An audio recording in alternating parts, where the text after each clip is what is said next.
SPAK ka përfunduar hetimet dhe ka dërguar për gjykim dosjen e Kolonjës me në krye kryebashkiakun socialist Erion Isaj. Pjesë e kësaj dosje janë edhe ish zyrtar të autoritetit rrugor shqiptar, punonjës të Bashkisë Kolonjë dhe përfaqësues të një shoqërie private. Sipas SPAK-ut, të pandeurit akuzohen për vepra të ndryshme penale, përfshirë shpërdorimin e detyrës, shkeljen e barazdisë së pjesëmarrësve në tender apo ankande publike dhe falsifikimin e dokumenteve. Prokuroria e posaçme pretendon se punonjës të Bashkisë Kolonjë në bashkëpunim me administratorën e kompanisë A&E Engineering SHPK kanë falsifikuar dokumentacionin për katës për të krijuar përshtypjen se projekti ishte dorëzuar dhe administruar nga bashkia. Sipas hetimeve, zyrtarët të ARSH-s nuk kanë ndjekur procedurat ligjore për përcaktimin e fondit limit të projektit. SPAK pretendon se preventivi dhe të dhënat mbi të cilat u llogarit fondi janë bazuar në materiale të paraqitura nga vetë administratorja e kompanisë, që më pas përfitoi kontratën e mbikëqyrjes së punimeve. Nga ekspertimet teknike dhe financiare ka rezultuar se fondi limit i procedurës është fryrë me 590.2 milion lek, vlerë që sipas organit të akuzës përbën dëm ekonomik për shtetin.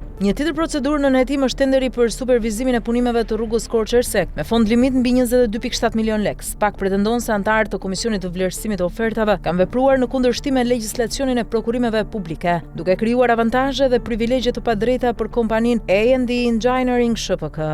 Një pjesë tjetër e dosjes lidhet me procedurën e prokurimit për mbikëqyrjen e punimeve të ndërtimit të ujësjellësit të Ersekës dhe disa fshatrave përreth me fond limit mbi 4.6 milion lek. Sipas SPAK-ut, anëtarë të komisioneve përgjegjëse dhe drejtues të Bashkisë Kolonjë kanë hartuar fondin limit dhe specifikime teknike në kundërshtim me ligjin me qëllim favorizimin e kompanisë fituese. Hetimet pretendojnë se përllogëritjet janë mbështetur në oferta fiktive dhe se një pjesë e dokumentacionit teknik është përgatitur nga vetë kompania që më pas fitoi procedurën e prokurimit. Mes personave të dërguar për gjykim janë kryebashkiaku i Kolonjës Erion Isaj, ish zëvendës kryetaria Eliona Mydini, ish drejtori i ARSH-s Ergyz Verdo, si edhe disa ish zyrtarë punonjës të ARSH-s dhe Bashkisë Kolonjë. Në listën e të pandeurve përfshihet edhe administratorja e kompanisë A&E Engineering SHPK Endela Çano.